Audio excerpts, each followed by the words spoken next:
Hello বিয়াস, আসসালামু আলাইকুম। সবাই আরবি ভাষা শিখুন, আমার চ্যানেলটি সাবস্ক্রাইব করে আমাকে সাপোর্ট করুন। আজকে আমরা শিখব কিছু গুরুত্বপূর্ণ শব্দের অর্থ, যেগুলো পরবর্তীতে আমাদের ভাষা বলার ক্ষেত্রে অনেক হেল্প করবে। চলুন তারা দেরি না করে মূল ভিডিও শুরু করা যাক। এস এম অর্থ নাম।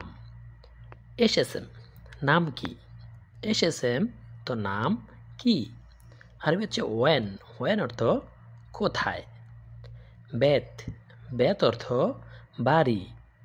আন্তা অর্থ আপনার বা তোমার, আপনার, এভাবে ব্যবহার করতে পারেন। ওকে, তাহলে শব্দগুলো চলুন আবার জেনে নিই। এম অর্থ নাম, এম অর্থ নাম কি, ওয়েন অর্থ কোথায়, বেত অর্থ বাড়ি, আন্তা অর্থ আপনার বা তোমার। তারপর শব্দগুলো হলো কাম অর্থ কত। ওমর অর্থ বয়স। মালুম অর্থ জানা। মাফি মালুম অর্থ জানি না। সুফ অর্থ দেখা বা দেখো। চলুন শব্দগুলো আমরা আবার জেনে নিই।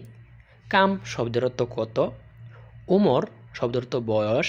যেমন কেউ আপনাকে প্রশ্ন করতে পারে যে কাম ওমর ইন্তা, মানে তোমার বয়স কত। তাহলে এখন ওমর শব্দটা জেনে রাখলে এই শব্দের আনসারটা, প্রশ্নের আনসারটা খুব সহজভাবে দিতে পারবেন।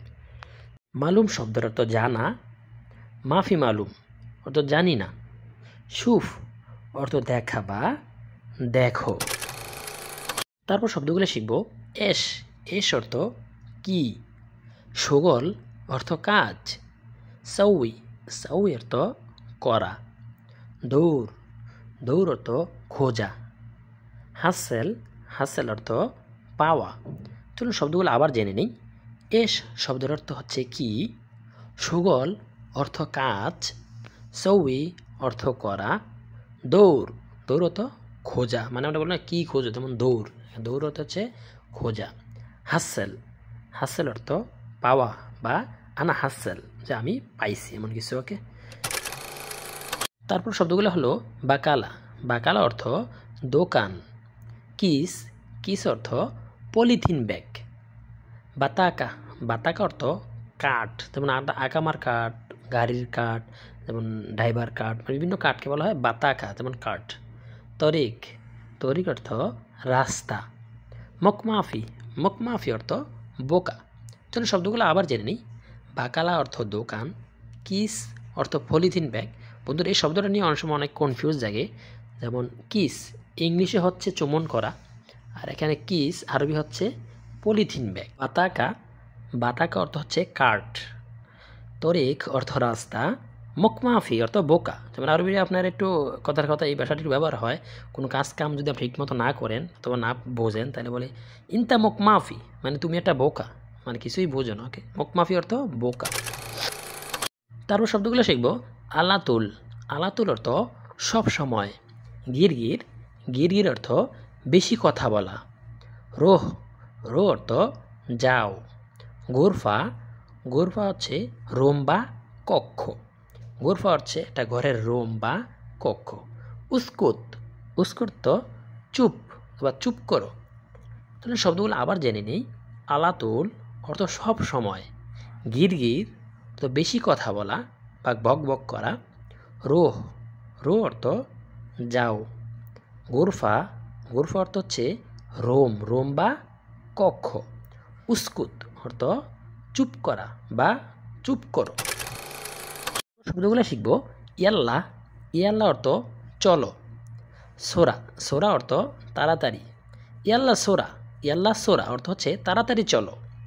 সবুর অর্থ ধৈর্য, মানে ধৈর্য ধরা। ইন্তেজার অর্থ অপেক্ষা বা অপেক্ষা করা। শব্দগুলো আবার জেনে নেই। ইয়াল্লা অর্থ চলো। সোরা অর্থ তাড়াতাড়ি। ইয়াল্লা সোরা তাড়াতাড়ি চলো। সবুর অর্থ ধৈর্য জোরো। তোমার কোনো কাজ কামের ক্ষেত্রে আমরা কিন্তু বাংলাও বলি যে একটু সবুর কর, অর্থাৎ সবুর শব্দটা হচ্ছে আরবি, এর বাংলাটা হচ্ছে ধৈর্য ধারণ করা। ইন্তেজার অর্থ অপেক্ষা করা। তারপর শব্দগুলো শিখব। জাওয়াল অর্থ মোবাইল। খারবান অর্থ নষ্ট বা খারাপ। হুরমা অর্থ মহিলা। ইয়া হাবিবি, ইয়া হাবিবি অর্থ হে প্রিয় বা হে বন্ধু। জাওয়াজ, জাওয়াজ অর্থ বিয়ে। চলুন শব্দগুলো আমরা আবার জেনে নিই। জাওয়াল অর্থ মোবাইল, খারবান অর্থ নষ্ট বা খারাপও বলতে পারেন। হুরমা, হুরমা অর্থ মহিলা। ইয়া হাবিবি অর্থ হে প্রিয় বা হে বন্ধু। জাওয়াজ, জাওয়াজ অর্থ বিয়ে। তারপর শব্দগুলো শিখব। মাফি ময়া, মাফি ময়া অর্থ পানি নাই। মাফি রাতিব বেতন নাই। মাফি সগল কাজ নাই। মাফি ফুলুস টাকা নাই। মাফি আহাত কেউ নাই। শব্দগুলো খুবই গুরুত্বপূর্ণ বন্ধুরা। যেমন দেখেন আপনারা এখানে কয়েকটা শব্দ শিখে রাখলে পরবর্তীতে অনেকগুলার ভাষার ক্ষেত্রে অনেক পয়েন্টে আপনারা বাক্যটা ব্যবহার করতে পারবেন অথবা খুব ইজিলিভাবে আরবিটা বলতে পারবেন। যেমন শব্দগুলো আমরা আবার জেনে নিই। শুনুন এখানে। মাফি ময়া অর্থাৎ পানি নাই। রাতিব মাফি বেতন নাই। মাফি সুগল কাজ নাই। মাফি ফুলুস টাকা নাই। মাফি আহাত মানে কেউ নাই, অর্থাৎ ঘরে কেউ আছে তো আপনি বলতে পারেন না মাফি গুরফা মাফি আহাত ঘরে কেউ নাই। ওকে, মাফি শব্দটা দিয়ে আমরা অনেকগুলো ছোট ছোট বাক্য শিখলাম এখানে। তারও শব্দগুলো শিখব। ওয়াকগেফ, ওয়াকগেফ অর্থ দাঁড়াও, ওয়াকগেফ অর্থ দাঁড়াও। আতিনি, আতিনি অর্থ দেওয়া। ইকামা, ইকামা অর্থ মানে আকামা, যে আকামার যে কাঠটা এটাকে বলা ইকামা, ইকামা অর্থ আকামা। শুক্রান, শুক্রান তো ধন্যবাদ। কাউকে আপনার কোনো জিনিস বলার পর যেমন আমরা বলি থ্যাংক ইউ, বলবেন আরবিতে শুক্রান। মারসালাম, মারসালাম অর্থ আল্লাহ হাফেজ। কোনো কাজের ক্ষেত্রে যখন আপনারা দেখা গেছে কাজ কাম শেষ করে চলে যাবেন তখন বলবেন যে মাসসালাম, মাসসালাম অর্থ আল্লাহ হাফেজ। তো শব্দগুলো আবার জেনে নিই। ওয়াকেফ অর্থ দাঁড়াও। যেমন আপনি কোনো কাজের জন্য মানে রুমে গেলেন, কেউ আপনার পাশে আছে, তাকে বলতে পারবেন ইনতা ওয়াকেফি না, তুমি এখানে একটু দাঁড়াও। আতিনি, আতিনি অর্থ দেওয়া। যেমন এখানে বলতে পারবেন আতিনি জাওয়াল অর্থ আমাকে মোবাইল দাও। ইকামা অর্থ আকামা। শুক্রান অর্থ ধন্যবাদ। মারসালাম অর্থ আল্লাহ হাফেজ। তাহলে চলো নতুনদের জন্য কোনো খুব গুরুত্বপূর্ণ কিছু শব্দ অর্থ। ইনতা অর্থ তুমি। জেদিদ অর্থ নতুন। কেফ হালেক অর্থ কেমন আছো। কয়েস অর্থ ভালো। মিয়া মিয়া অর্থ 100 বা খুব ভালো। ওকে, তাহলে ইনতা শব্দের অর্থ তুমি। জেদিদ অর্থ নতুন। কেফ হালেক অর্থ কেমন আছো।